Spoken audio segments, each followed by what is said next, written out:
नमस्कार, मैं हूं आशीष अग्रवाल और आप देख रहे हैं एएनबी न्यूज का खास कार्यक्रम मुद्दा। आज बात करेंगे झारखंड की सियासत में ऑफिस ऑफ प्रॉफिट मामले में मुख्यमंत्री हेमंत सोरेन की विधायकी पर सस्पेंस बरकरार है।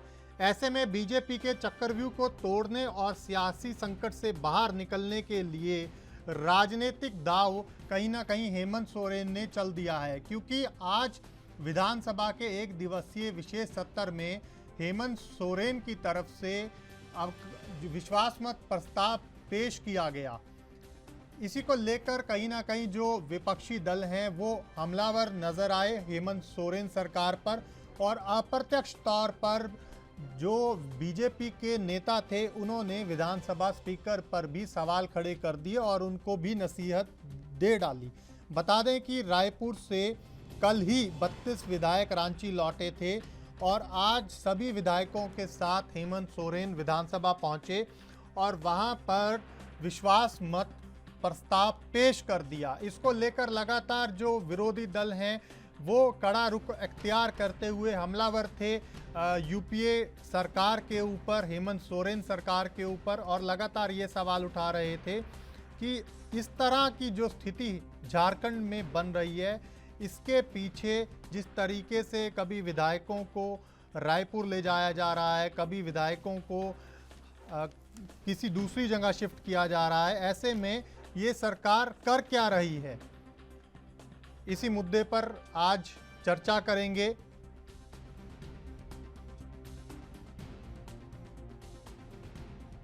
चाली के बेला में मुख्यमंत्री गैर संवैधानिक काम कर रहे। भाई विश्वास मत तो तब होता है जब गवर्नर कोई उनको निर्देशित करे या कोर्ट की ओर से उनको निर्देशित करे। किसी ने उनको कोई निर्देशित नहीं किया है, तो आज उनके पास जो विश्वास की संकट है तो अपने लोगों से है, सहयोगी लोगों से है। और इसीलिए आपने देखा होगा पिछले दिनों कांग्रेस के विधायकों को, कांग्रेस के लीडर को बस में किस प्रकार से बोझ करके रांची से रायपुर तक ले गए, रायपुर से रांची लाए हुए हैं। यहाँ भी अपने घर में लोगों को रहने नहीं दिए और उसको बंधक बना करके कह सकते हैं कि एक होटल, क्या कहते हैं, सर्किट हाउस में रखे हुए। तो बिल्कुल ये स्पष्ट है कि भाई ये अपने लोगों की उनकी संकट है और इसलिए उन्होंने गैर संवैधानिक इस प्रकार के काम कर रहे हैं जो अपने लोगों के ऊपर उनको भरोसा नहीं है। गवर्नर के रोल के बारे में क्या कहेंगे सर? गवर्नर का वक्त बोल रहे हैं सर, गवर्नर के 25 साल है, गवर्नर के रोल। अरे मुख्यमंत्री जिस पद पर आज बैठे हुए उसमें चाला चाली का उनका बेला है। वो नेता पद पर बहुत दिनों तक अब नहीं रह सकते हैं, उन्होंने गलत किया है।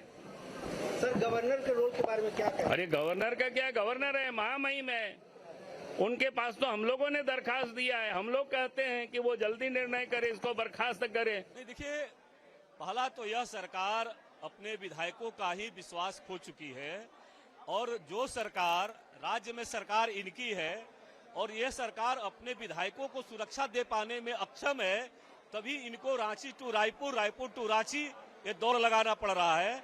और देखे होंगे राज्य के हालात, तो राज्य में दुमका के एक बेटी के पेट्रोल डाल करके जिंदा जला दिया गया।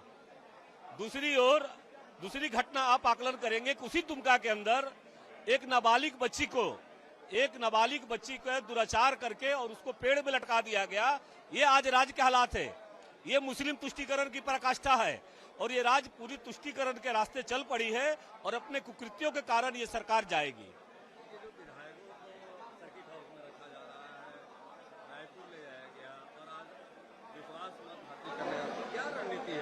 नहीं, रणनीति साफ है कि ये सरकार अपने विधायकों का ही विश्वास खो चुकी है।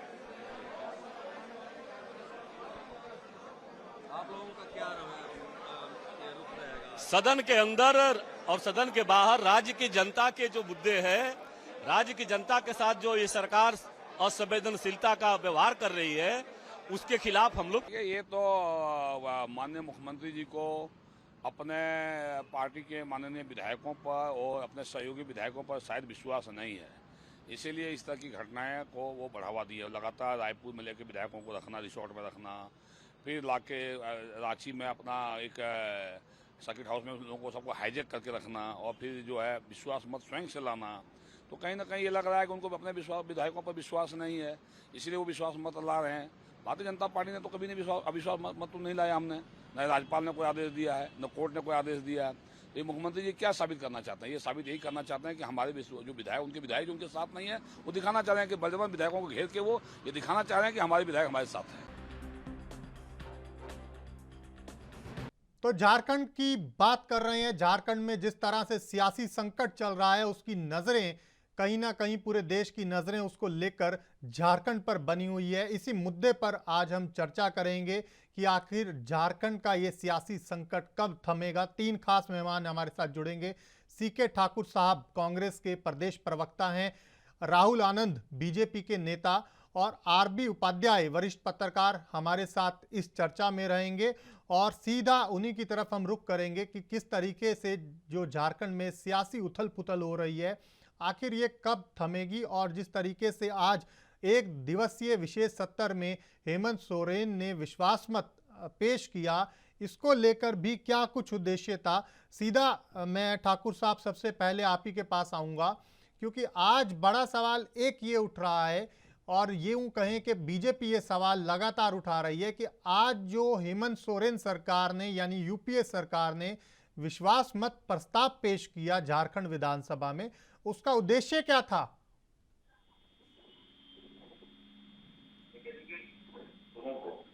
जिन्होंने जनमत दिया जिन्होंने यूपीए को सरकार में बिठाया है, उन जनता को एक कंफ्यूजन में डाल दिया था भारतीय जनता पार्टी के लोगों ने कि जो हेमंत सोरेन जी हैं, माननीय मुख्यमंत्री जी हैं, उनका जो है सदस्यता रद्द होने वाला है। और इलेक्शन कमीशन ने अपना रिपोर्ट दे दिया, राज्यपाल जी को सौंप दिया, और राज्यपाल जी अभी असमंजस में है, क्या करें क्या ना करें। तो माननीय मुख्यमंत्री ने कहा कि ठीक है, चलो हम लोग अभी सदन में जाकर के अपनी बहुमत सिद्ध करते हैं कि हम जो है विश्वास मत लेकर के जनता के बीच जाएंगे कि भाई देखो, हम लोग जो है बहुमत एक साथ हैं, हमें कोई कंफ्यूजन नहीं है। और माननीय महामहिम जी राज्यपाल रमेश बैस जी जो आज तक एक वैकेंट पोजीशन करके रखा था, इसके लिए इन्होंने ये कदम उठाया है और जनता के बीच जाकर के एक विश्वास मत ला करके अपने आप को स्थापित करने की कोशिश किया है। जी ठीक है, ठीक है। राहुल जी, कांग्रेस ने स्थिति स्पष्ट कर दी है कि आखिर विश्वास मत प्रस्ताव लेकर क्यों आए, आप लोग क्या कहेंगे? शुरुआत करने से पहले मैं कुछ लोकतंत्र से जुड़ी एक कुछ बात को बताना चाहूंगा। बांधने मुझे तो आया है, जंजीर बड़ी क्या लाया है। यदि मुझे बांधना चाहे मन, पहले तो बांध अनंत गगन। सोने को साध न सकता है, वह मुझे बांध कब सकता है। जितने लोग हैं आज, जो हमारे देश की जो स्थिति है, और खास करके जो लोग लोकतंत्र की बात करते हैं और ये कहते हैं कि लोकतंत्र खतरे में है, बहुत सारी चीजें ऐसे करती हैं। लेकिन उनसे सबसे पहला प्रश्न मेरा ये होगा कि जब देश हमारा आजाद हो रहा था और जब कांग्रेस के राष्ट्रीय अध्यक्ष बनने की बात थी, तो उसमें किसका नाम सबसे आगे चला था? उस समय सुभाष चंद्र बोस का नाम चला था, जिसको किसके कहने पर रोक दिया गया? ये हुई लोकतंत्र की हत्या। दूसरी, जब वोटिंग हुई थी और जब प्रधानमंत्री बनने का कैंडिडेट किसी को चुना जा चुका था, जब उसको रोक दिया गया किसी के कहने पे, वो हुई लोकतंत्र की हत्या। अब मैं आता हूं झारखंड के परिवेश में। झारखंड में अगर आप बात करें तो झारखंड की जो स्थिति है और जो दशा है, उसमें डर किस बात का है? अगर देखा जाए, जिस प्रकार से पिछले कुछ दिनों से जो दृश्य देखने को मिल रहा है, जिसको एक फिल्माया जा रहा है कि जब विधायक दल का नेता चाहे तो वो अपने लोगों को लेकर जा सकता है। जब आपको डर नहीं है और जब आपको कोई कमी नहीं है, तो फिर ये मन की स्थिति ऐसी कैसे बनी कि आपको डर लगने लगा? और भाजपा तो वहां अविश्वास प्रस्ताव की बात ही नहीं कर रही थी। अगर इसकी दूसरे पहलू को बात करें तो जो संवैधानिक तरीका होता है उन चीजों को लाने का, क्या उस संवैधानिक तरीकों को पालन किया गया? बीजेपी के पूर्व एमएलए बीजेपी के एमएलए जो पूर्व स्पीकर रहे थे, उन्होंने भी संविधान के तहत स्पीकर की बातों को बताया है कि उसमें क्या संवैधानिक हो सकती है। क्या किसी ने बुलाया उनको? क्या कोर्ट ने कहा? क्या राज्यपाल ने कहा?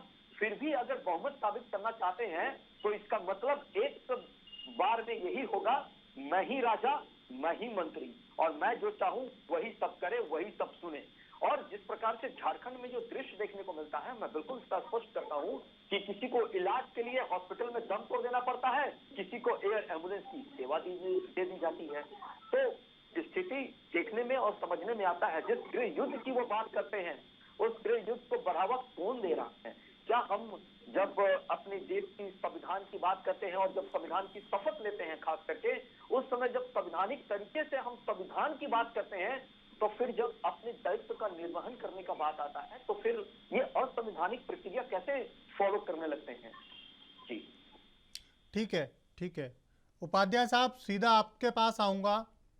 आज जो झारखंड में स्थिति है किसी से छिपी हुई नहीं है, और इस बीच जिस तरीके से आज हेमंत सोरेन विश्वासमत प्रस्ताव लेकर आए हैं, इसको लेकर लगातार यही सवाल उठ रहे हैं कि इसके पीछे उद्देश्य क्या था। हालांकि ठाकुर साहब ने जवाब दे दिया है, लेकिन बीजेपी लगातार ये सवाल उठा रही है कि जब हमने अविश्वास प्रस्ताव की बात ही नहीं की, तो ये विश्वास प्रस्ताव लाने की हेमंत सोरेन सरकार को जरूरत क्या पड़ी? कैसे देखते हैं आप इसको? देखिए, आपकी प्रश्न तो उठेगा। आप सत्ता में हैं, और सत्ता में है तो इसीलिए है कि आपके पास बहुमत है जी, और उसे कोई चैलेंज नहीं कर रहा। आप कह रहे हैं कि नहीं, हम तो दिखाएंगे हमारे साथ बहुमत है।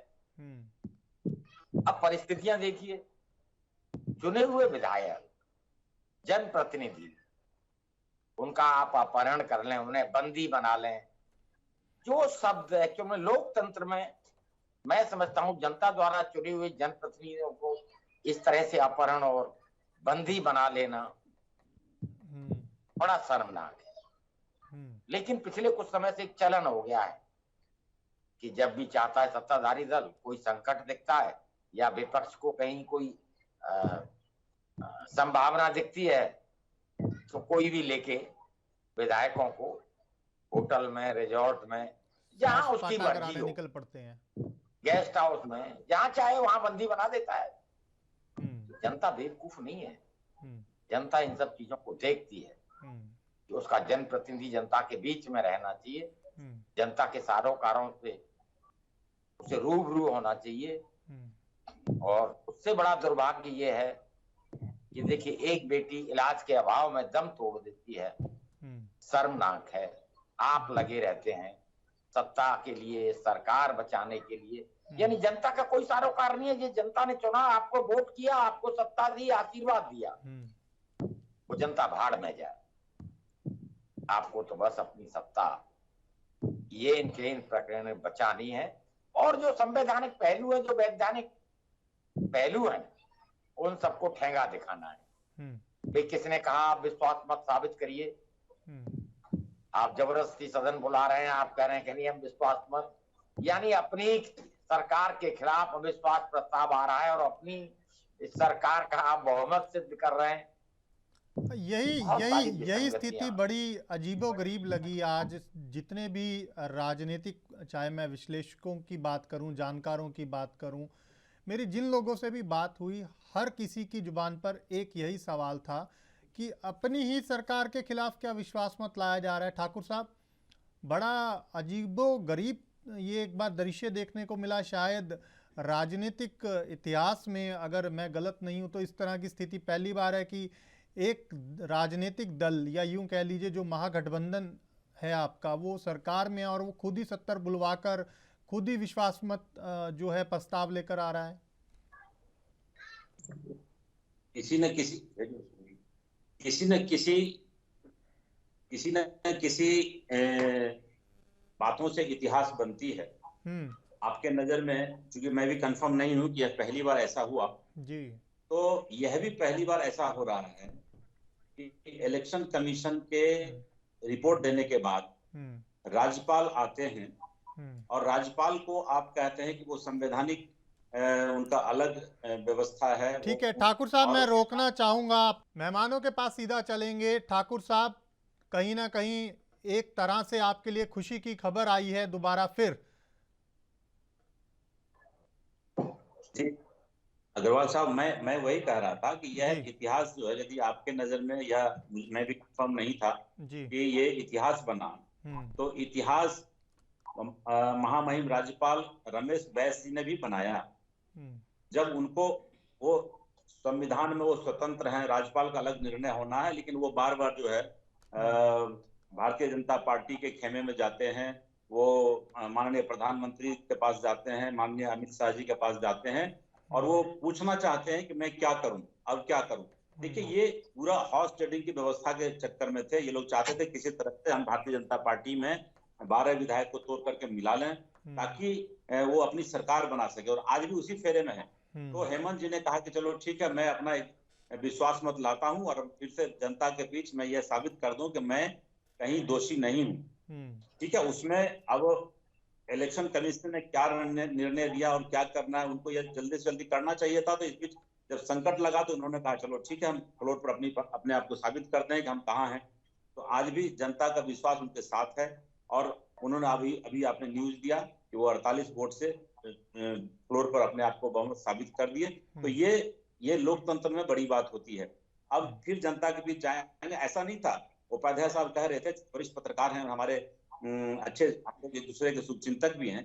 तो इन्होंने जो कहा कि विधायकों को बंदी बना लिया गया उनको, ऐसा कुछ भी नहीं है। बंदी नहीं बनाया इन लोगों के ऊपर प्रेशर था। क्योंकि आप 2 दिन पहले भी आप डिबेट में हम लोगों से बात कर रहे थे। लोग, भारतीय जनता पार्टी के लोग कहीं न कहीं से अपने एजेंट के माध्यम से, अपने लोगों के माध्यम से इन लोगों को प्रेशर बना रहे थे कि भाई कुछ न कुछ करो। तो ये लोग सब एकत्रित होकर कहा कि नहीं, हम लोग यूनाइट हैं और हम लोग कहीं जाने वाले नहीं है, इसलिए इस पर फ्लोर पर साबित करने की कोशिश किया इन्होंने। जी अग्रवाल साहब। ठीक है राहुल जी, 48 वोट मिल गए हैं, हेमंत सोरेन सरकार को बहुमत हासिल कर लिया है। बड़ा झटका है बीजेपी के लिए। देखिए, इसमें झटके वाली कोई बात नहीं है और बीजेपी ने तो कभी मांगा ही नहीं था कि इनको बहुमत साबित करने के लिए कोई झटका मैं इसलिए कह रहा हूं क्योंकि ठाकुर साहब को अभी आपने सुना, सीधा आपके ऊपर आरोप लगा रहे थे, हॉर्स ट्रेडिंग करने की कोशिश में थी भाजपा झारखंड के अंदर, लेकिन मौका नहीं मिल पाया, इसलिए झटका। देखिए, क्या है कि जब आप सत्ता पक्ष में रहिए और आप अपने कामों को ठीक से ना कर पाइए तो ध्यान भटकाने के लिए इस तरह की बातें की जाती है। अगर जो तथ्य के ऊपर अगर हम चाहें, तथ्यों का अगर हम सत्यापन करें, तो जो तरह के आरोप हम पे लगाए जाते हैं, तो मैं आपको बोलना चाहूंगा कि छत्तीसगढ़ में क्यों नहीं भाजपा ने बना ली सरकार, वेस्ट बंगाल में क्यों नहीं सरकार बना ली, यही नहीं बिहार में भी तो छूटा है, बिहार में क्यों ना बना लिया सरकार। इसलिए ये कहने की बातें होती हैं और जब लोग अपनी बातों का जवाब नहीं दे पाते हैं, जिनको ये पता नहीं होता है सिर्फ नेतृत्व को कि किलो और लीटर में आटा आता है कि क्या आता है, तो इस प्रकार की बातें करनी पड़ेगी। और मैं आपको एक बात और बताऊं कि एक आजकल जो ट्रेंड चला है, कल जो एक भाषण चल रहा था राहुल गांधी जी का, बड़ा इंटरेस्टिंग है। बस मैं आपके चैनल के माध्यम से पूछना चाहता हूँ सारे लोगों से कि राजकुमार को सुनकर आपको किलो में आंसू आते हैं या लीटर में, ये जरूर बताइएगा। क्योंकि जब आपका सिर्फ नेतृत्व ही गड़बड़ है और झूठी आरोप लगाते रहते हैं और उनको खुद पता नहीं है कि तथ्य कहाँ है और क्या होना चाहिए, उसका मानक क्या है, तो फिर इस प्रकार की मनगढ़ंत बातें को बोलना और कहना इनकी बस की बात है। एक बात और मैं बताना चाहूंगा जी, मैं बधाई भी देना चाहूंगा आपके चैनल के माध्यम से सोरेन सरकार को कि उन्होंने अपनी बहुमत को साबित कर लिया, लेकिन इसके लिए बोला कौन था? ये तो वही बात हो गई कि आप मुजरिम नहीं हैं, लेकिन आप जाकर सफाई देना चाह रहे हैं जी। तो इसका तात्पर्य क्या था? अगर मुजरिम को सच में पकड़ना है तो आप पकड़िए ना, झारखंड के अंदर जो एक बेटी को मारकर लटका दिया उसको पकड़िए ना, उसको पकड़िए। ठीक है, जवाब ले लेते हैं ठाकुर साहब। ये दुमका की घटना को लेकर जो लगातार प्रश्न चिन्ह उठ रहे हैं, इससे कहीं ना कहीं सवालों का जो घेरा है वो बड़ा कड़ा होता जा रहा है। जी आशीष भाई, देखिए दुमका की घटना मैंने बार बार कहा, आज हम जहां बैठे हैं अभी, इस घर में कोई घटना घट जाए, कोई आगे गोली मार दे, कोई आग सिरक के चली जाए, तो अब उस घटना को पुलिस हमेशा देखती नहीं रहती है, लेकिन हमारी सिंपैथी उस बच्ची के साथ है जिनके साथ घटना घटी और सरकार पूरी तरह से उस व्यक्ति को सजा दिलाने के लिए तत्पर है और कड़ी से कड़ी सजा दी जाएगी।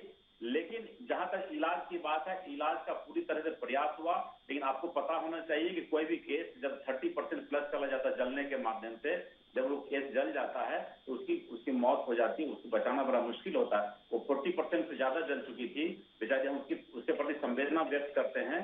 लेकिन यह इसमें सरकार को दोषी ठहरा देना कि सरकार ने ऐसा कर दिया, सरकार ने वैसा कर दिया, ये बिल्कुल ही गलत है। सरकार पूरी तरह से उसके साथ है। सरकार जिन्होंने घटना का अंजाम दिया है उसके साथ जो है मतलब प्रक्रिया के तहत पूरी तरह से उसको सजा दिलाने के साथ है। ठीक है, आऊंगा मैं आपके पास। उपाध्याय जी, आज जो झारखंड विधानसभा में हुआ वो आपने भी शायद देखा होगा। सीपी बाबू ने एक बड़ा गंभीर सवाल उठाया और कहीं ना कहीं अप्रत्यक्ष तौर पर विधानसभा अध्यक्ष को भी नसीहत देते हुए वो नज़र आ रहे थे। उन्होंने एक बात कही कि जो हेमंत सोरेन सरकार ने विश्वास मत विधानसभा में लाने की बात कही या लेकर आए, उसमें ये शब्दों का प्रयोग किया गया कि वर्तमान सभा वर्तमान मंत्रियों में विश्वास प्रकट करती है, जबकि सीपी बाबू ने कहा कि ये शब्द नहीं होने चाहिए थे। शब्द ये होने चाहिए थे कि हेमंत सोरेन सरकार जो है वो विश्वास मत लेकर आई है और उसको सिद्ध करेगी विधानसभा में। कैसे देखते हैं आप? देखिए, टेक्निकल मुद्दे हैं आशीष जी। अब दिक्कत क्या है, वो जनता समझती है कि भी चुनाव आयोग ने इंक्वायरी की और उसमें इन्हें गिल्टी पाया। अब ये परेशान है, 11 दिन से राज्यपाल कोई फैसला नहीं दे रहे हैं, तो बाईपास कैसे निकला जाए। तो संविधान को कहीं न कहीं दरकिनार करते हुए आजकल राजनीति में एक चलन सा हो गया है कि भी कोई ना कोई टेक्निकल उस तरह का पॉइंट अडॉप्ट किया जाए जिससे सांप भी मर जाए और लाठी भी नहीं टूटे जी। यानी राज्यपाल जी अगर बर्खास्त भी कर दें तब भी हमारी सरकार बनी रहे जी।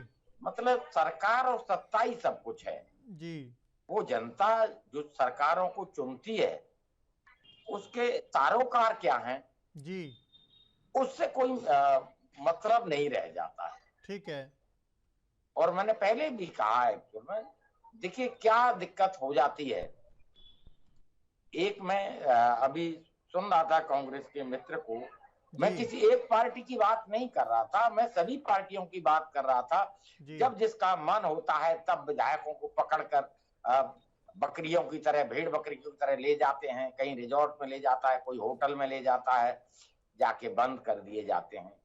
क्या ये शोभा देता है लोकतंत्र में? जो जनप्रतिनिधि है, किसी पार्टी का एमएलए है, अब वो कितना आपसे सहमत है, कितना आपसे सहमत नहीं है, आप जबरदस्ती उसको पकड़कर उसके भी बीवी बच्चे होते हैं। बिल्कुल। और जनता उन्हें चुनती है तो जनता चाहती है कि उसका जनप्रतिनिधि उसके बीच में रहे। ठीक है। लेकिन होता क्या है, उसे बसों में भरकर, जहाज में भरकर एक स्टेट से दूसरे स्टेट में, मतलब वो विधायक है या कोई ऑर्नामेंट है, क्या है वो जिसको जेब में रख के ले जाना चाहते हैं? और क्यों ले जाना चाहते हैं?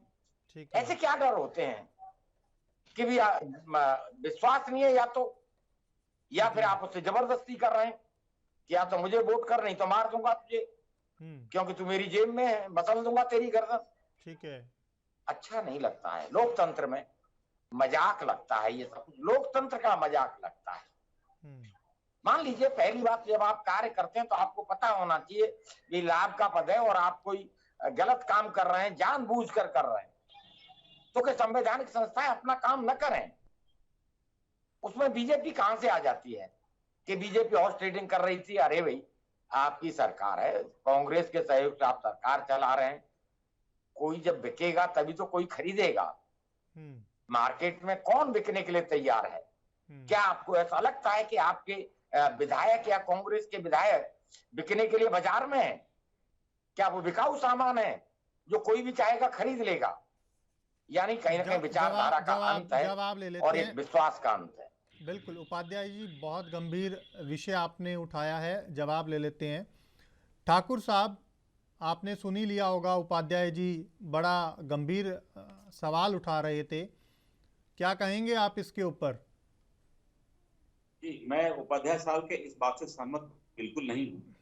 साहब के कई डिबेट में मैंने साथ में सुना है और बात भी किया था जी। आपको याद होगा कि गोवा में क्या घटनाएं घटी थी, महाराष्ट्र में क्या घटनाएं घटी थी जी। भारतीय जनता पार्टी केंद्र से लेकर के राज्य के लोगों ने किस ढंग से महाराष्ट्र के विधायकों को, किस ढंग से गोवा के विधायकों को किया था, मध्य प्रदेश के विधायकों को। तो ये सारे विधायक आपस में सतर्क रहे कि नहीं फिर कहीं न कहीं कोई घटना, कोई दबाव, कोई प्रेशर, जब इनको नहीं कुछ होता तो ईडी और सीबीआई को गिराते हैं। ये भारत के लोकतंत्र में इतिहास में पहली बार ऐसा हुआ कि अधिक से अधिक ईडी और सीबीआई का प्रयोग करके सत्तारूढ़ दल जो इनके साथ नहीं है, जहां जहां इनकी सरकार नहीं है, वहां पे प्रयोग किया गया। ये भारत के इतिहास में पहली बार ऐसा हुआ जी। पहले भी आपने कहा था कि वहां सीबीआई को कांग्रेस का तोता कहा गया, ये जो आप कुछ घटनाएं हुई थी। लेकिन आज जो घटनाएं हो रही है, जो ईडी का छापा पड़ रहा है, ईडी और जो भारतीय जनता पार्टी में मिल जाते हैं तो फिर उनके केस भी खत्म हो जाती है, उनका केस समाप्त हो जाता है। इस ढंग से लोकतंत्र में जो भारतीय जनता पार्टी अपना कारनामा दिखाया है, उसके तहत सारे विधायक सतर्क हो गए। ना तो किसी ने कोई बंदी बनाया वहां पर, ना कहीं होटल बंद किया, एक साथ इकट्ठे होकर के गए और कहा कि भाई हम लोग साथ एक साथ विश्वास में स्थापित कर लो, फिर देखेंगे। और आज से फिर देखिएगा, फिर से भारतीय जनता पार्टी जो है अपना एक फिर प्रयास करेगा कि विधायकों को तोड़ने की कोशिश करें। ये तो सामने आते रहते, इसके पहले भी कुछ घटनाएं घटी, जो हेमंत बिस्वाल वाली बात आई थी, आपने देखा होगा। तो ये सब घटनाएं करते रहते हैं भारतीय जनता पार्टी के साथ ही। तो इससे कुछ सतर्क थे और इसलिए इन्होंने एक कदम उठाया था। ऐसा कोई नहीं था कि माननीय हेमंत सोरेन जी या उनकी सरकार के लोग कहीं पर उनको कैद करके रखा या कहीं बंद करके रखा है। ठीक है ठाकुर साहब, फिलहाल एक छोटा सा ब्रेक के बाद भी चर्चा जारी रहेगी।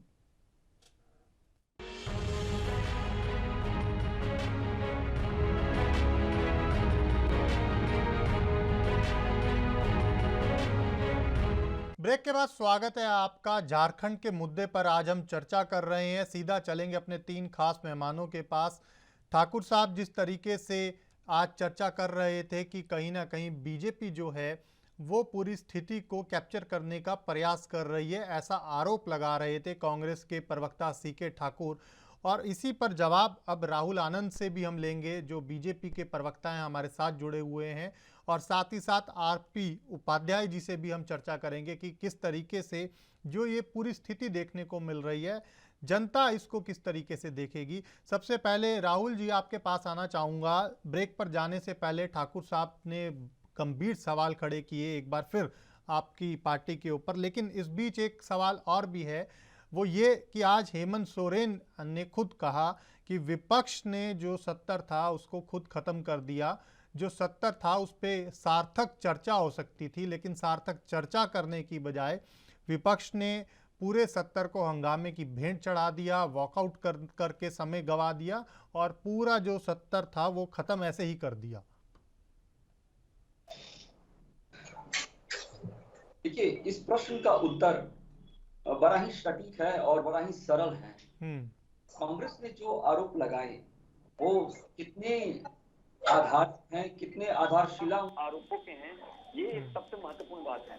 और कांग्रेस से मैंने जाने से पहले, ब्रेक में जाने से पहले मैंने एक सवाल भी पूछा था कि कल जो राजकुमार ने जो बातें कही थी उसमें आंसू किस हिसाब से बहाएंगे, किलो के हिसाब से कि लीटर के हिसाब से, जिसका जवाब इन लोगों ने मुझे नहीं दिया।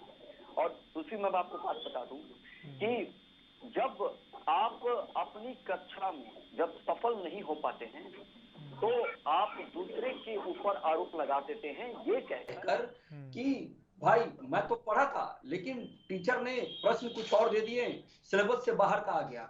ठीक वही काम ये कांग्रेसी आजकल कर रहे हैं।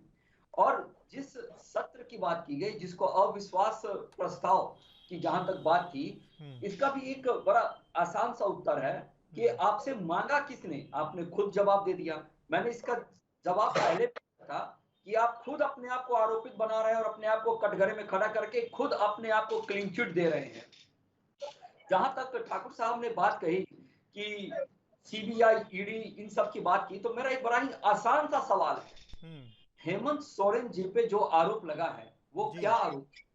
वो मुख्यमंत्री के पद पे रहते हुए लाभ के पद से अपने आप को मुनाफा पहुंचाया, ये आरोप लगा है। इसकी जांच चल रही है।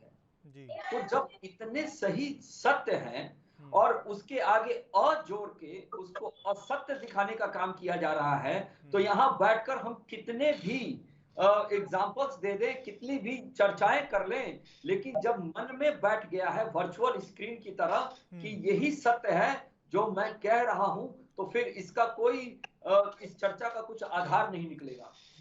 जहां तक सरकार चलाने की बात है, जहां तक स्वस्थ सरकार चलाने की बात है, जहां तक जनता के मैंडेट की बात है, तो मैं ये कहूंगा कि आपको जनता ने चुना है तो आप उसका काम करिए, लेकिन अपनी दामन को नाक पाक साफ कर कर ही करिए।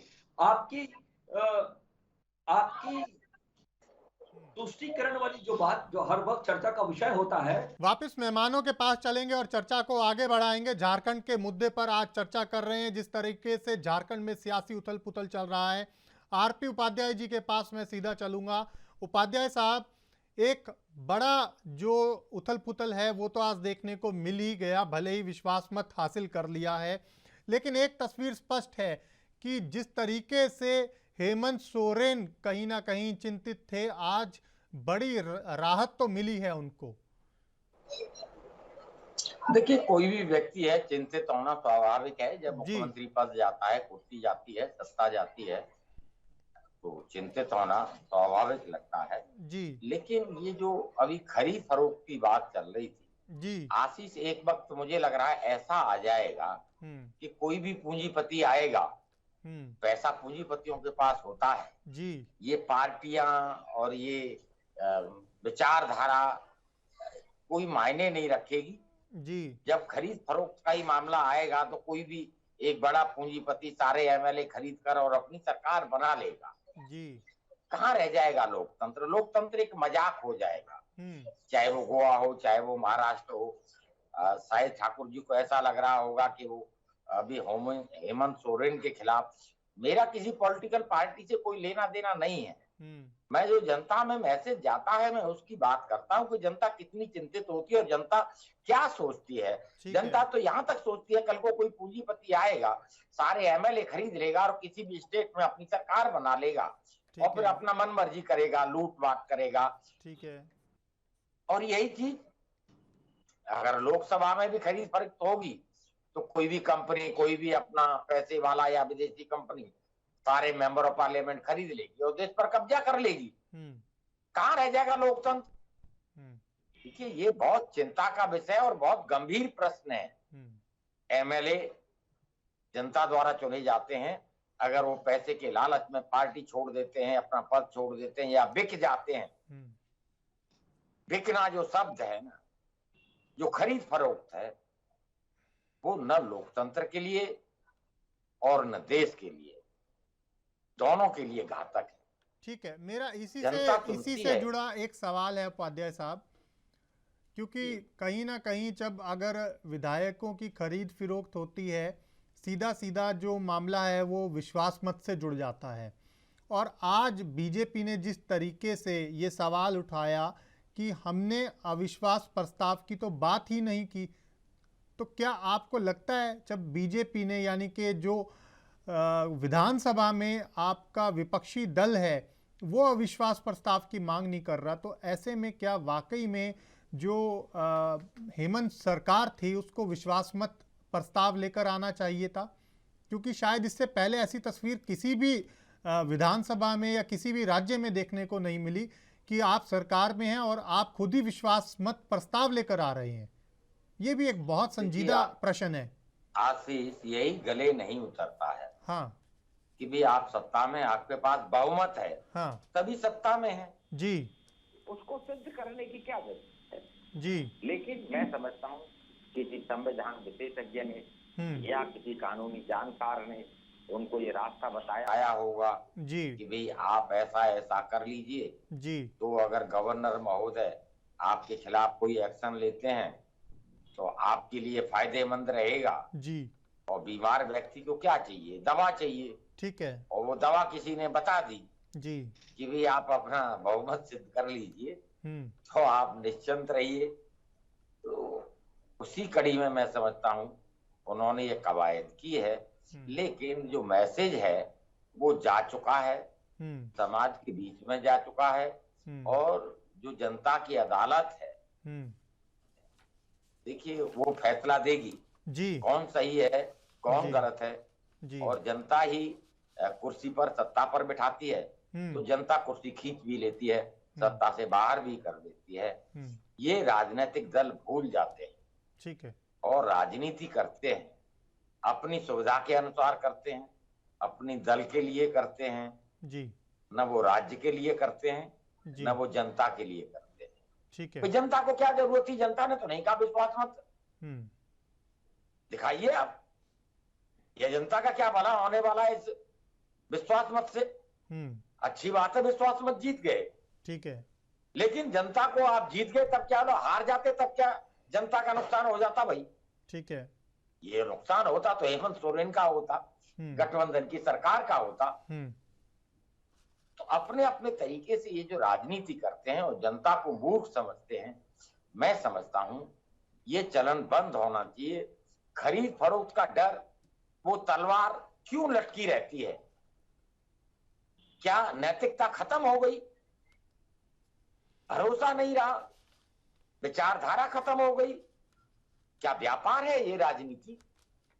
और जब राजनीति व्यापार हो जाएगी तो खरीद फरोख्त बनी रहेगी। और मैंने पहले भी कह चुका हूं कि ये खरीद फरोख्त अगर और विकराल रूप लेगी और प्रदूषित रूप लेगी तो मैं समझता हूं ये नेता राजनेता सब धरे रह जाएंगे, फिर तो पूंजीपतियों की सरकार हो जाएंगी, क्योंकि किसी भी पॉलिटिकल पार्टी के पास पूंजीपतियों से ज्यादा पैसा नहीं है। या खरीदने या बोली लगाने की बात आएगी, कोई भी पूंजीपति उससे भी ज्यादा बोली लगा सकता है और सरकार को ठीक है, जवाब सीके ठाकुर साहब से ले लेते हैं। ठाकुर साहब, आपने सुन लिया होगा उपाध्याय जी ने जो कुछ कहा, प्रश्न गंभीर उठाए हैं, और क्या वाकई में कोई पर्दे के पीछे का ऐसा खेल है कि हेमंत सोरेन साहब ने कहीं किसी एक्सपर्ट यानी कि लीगल ओपिनियन के चलते इस तरह का जो आज ये विश्वासमत प्रस्ताव लेकर आए हैं और उसको जीता भी है, उसके पीछे कोई ऐसा तो नहीं कि कोई पर्दे के पीछे खेल कुछ और हो? देखिए, पर्दे के पीछे कोई खेल नहीं है। अजय साहब कह रहे थे कि आजकल जो प्रचलन हो गया है और आपने सामने देखा भी जी, पिछले कुछ दिनों की घटना है, महीना डेढ़ महीना की होने जा रहा है। माननीय नीतीश कुमार जी भारतीय जनता पार्टी से अपना गठबंधन तोड़ करके बिहार में राष्ट्रीय जनता दल और कांग्रेस के साथ आए, क्योंकि वहां देखा उनको ब्लैकमेल किया जा रहा था। उनके विधायकों को पूरी तरह से तोड़ने के लिए उन्होंने आरसीपी को तोड़ करके, आरसीपी जो उनके दल में थे, जदयू में थे, वो लगाया था और पूरी तरह से तोड़ने की कोशिश कर रहे थे। तो नीतीश कुमार जी अलग और उन्होंने देखा कि भाई महाराष्ट्र वाली घटना हम दोहराने नहीं देंगे, और उन्होंने फिर से अपने आप को कहा कि जनता का जो मैंडेट था, नीतीश कुमार को मुख्यमंत्री के रूप में देखना चाहते थे, और उन्होंने कहा कि नीतीश का मुख्यमंत्री तो रहेंगे लेकिन मेरा गठबंधन के साथी कोई और होगा। तो उसी ढंग से झारखंड में भी ऐसा खेल खेलने की संभावना थी, इसलिए माननीय हेमंत सोरेन ने इस काम को किया कि चलो हम जन अदालत में जो जनता ने हमें मैंडेट दिया है तो हम अब विधानसभा में अपने आप को स्थापित करके हम यहाँ से जनता के मैसेज आए। और आपको एक बात बताना चाहता हूँ आशीष भाई कि आज भी यदि झारखंड में चुनाव होता है, माननीय हेमंत सोरेन जी इस्तीफा दे भी देते हैं, फिर से चुनाव होगा, तो मैं बताता हूँ अपार बहुमत से जीतेंगे, क्योंकि जनता बिल्कुल नहीं चाहती है कि वहां पर भारतीय जनता पार्टी की यहाँ सरकार बने। भारतीय जनता पार्टी जबरन हर राज्य में सरकार बना करके विधायकों को तोड़ करके पैसे से खरीद फरोख्त करके ये करना चाहते हैं। ये जनमानस ही है जिसके मानस पटल पे जनता विधायकों को तोड़ने का कोशिश करते हैं, पैसे दे करके तोड़ते हैं। आप याद होगा कि जब माननीय प्रधानमंत्री जी नरेंद्र मोदी जी 2014 में प्रधानमंत्री बने थे, आपको याद होगा कि कितने हजार करोड़ का ऐड किया था। अब की बार मोदी सरकार, अब की बार भारतीय जनता पार्टी सरकार, अच्छे दिन आएंगे, ये आएंगे, वो आएंगे कर करके वो जनता का पैसा था। और आज भारत की एक एक कंपनी जो सरकारी संस्थान है वो बेच करके किनको बेच रहे हैं? तो जहां जहां अडानी अंबानी जैसी इनके मित्र बंधु लोग हैं, सबको फायदा पहुंचा करके तो ये देश में पूंजी बोलबाला हो रहा है, और ये ट्रेंड भारतीय जनता पार्टी के लोग ला रहे हैं। इससे डरने, इसी से बचने के लिए हेमंत सोरेन जी ने एक कदम उठाया कि यहाँ झारखंड में हम ऐसा नहीं होने देंगे। जो मैंडेट जनता ने दिया है उस जन अदालत में जाकर के हम अपने आप को साबित करते हैं कि लो हम एक साथ हैं और हम एक हैं, हम जनता के बीच में हैं। आशीष भाई ठीक है ठाकुर साहब, एक चीज मुझे समझाइए, आप लोग लगातार एक सवाल उठा रहे हैं। सवाल ये है कि जो राज्यपाल के स्तर पर फैसला आने में देरी हो रही है, आप सीधे तौर पर उसका कनेक्शन बीजेपी से बता रहे हैं, लेकिन आज सार्वजनिक तौर पर मरांडी जी ने भी ये मांग की है कि जल्द ये निर्णय आना चाहिए।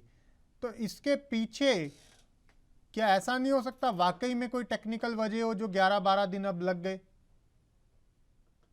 कोई तकनीकी वजह नहीं है, मैं बता रहा हूँ। साफ साफ ये है कि भारतीय जनता पार्टी के लोग चाहते हैं कि हम कहां से विधायकों को मैनेज करें और अपनी सरकार बनाए। ये लगातार खेला चल रहा है। आपको मैं बता रहा हूँ कि जब अब तो विश्वास मत भी हासिल कर लिया आप लोगों ने।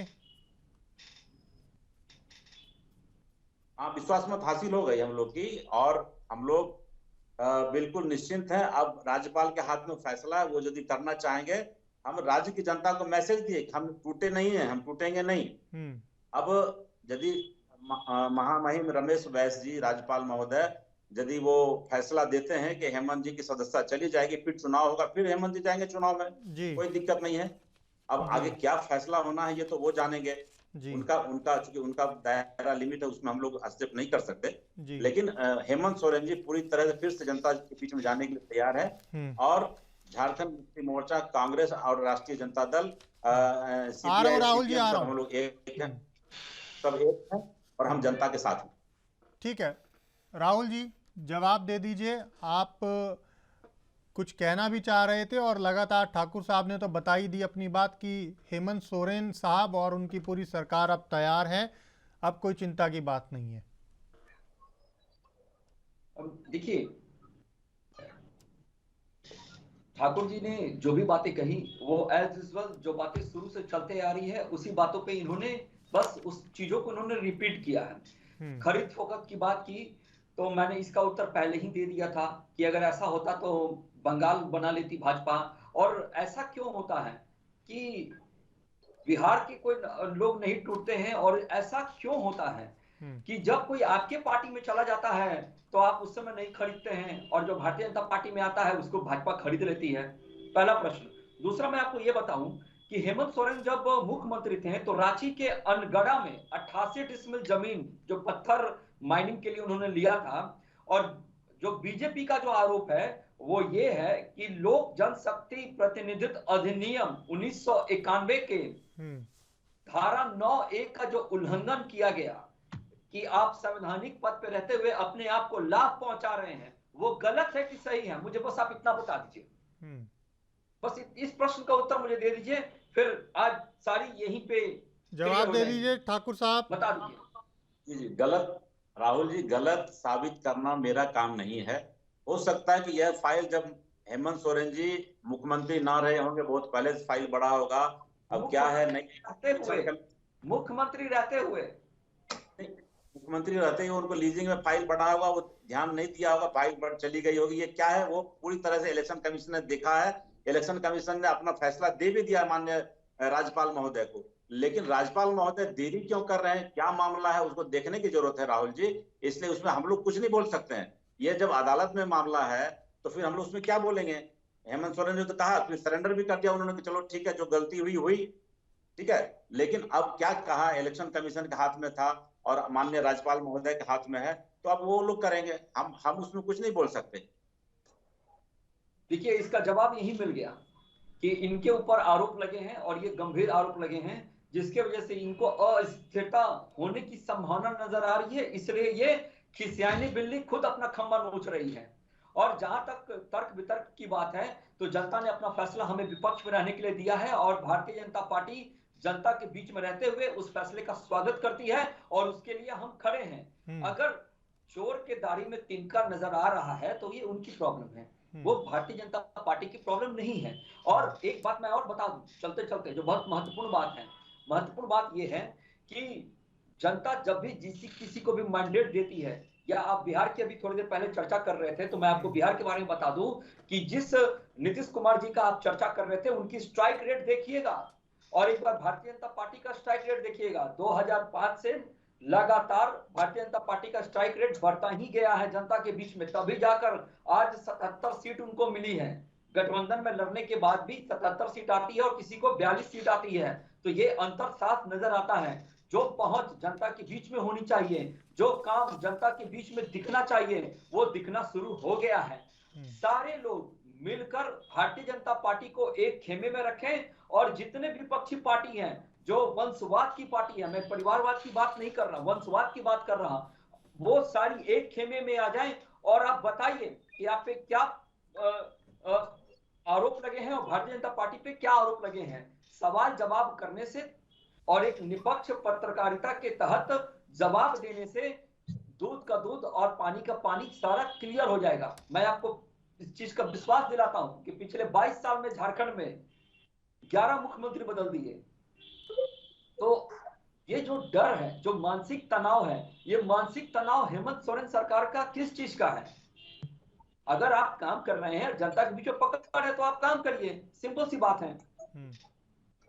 ठीक है, ठीक है उपाध्याय जी, मेरे पास वक्त क्योंकि कम है, एक फाइनल कमेंट मैं आपका इस पूरे मामले पर जरूर चाहूंगा, क्योंकि जिस तरीके से कांग्रेस ने कह दिया कि अब हम चिंता मुक्त हैं और सरकार तैयार है अगर अब चुनाव के लिए जाना भी पड़ा तो। नहीं, चुनाव में जाने की जरूरत नहीं है। अगर मान लो वो अयोग्य ठहरा दिए जाते हैं, अपनी पत्नी को मुख्यमंत्री बना सकते हैं, किसी को भी मुख्यमंत्री बना सकते हैं, बहुत सारे ऑप्शंस उनके पास हैं। अगर चुनाव में ही जाना है तो फिर भंग कर देनी चाहिए थी, फिर विश्वास मत और ये सब की जरूरत नहीं थी। मैं समझ रहा हूँ कोई चुनाव में नहीं जाना चाहता। अभी भी कोई जो विकल्प है वो तलाशे जा रहे हैं कि अगर राज्यपाल अयोग्य घोषित कर देते हैं तब विकल्प क्या होगा। तो विकल्प अभी अवेलेबल है और कौन दोषी है कौन दोषी नहीं है ये न्यायालय तय करता है, उनका अपना वो है।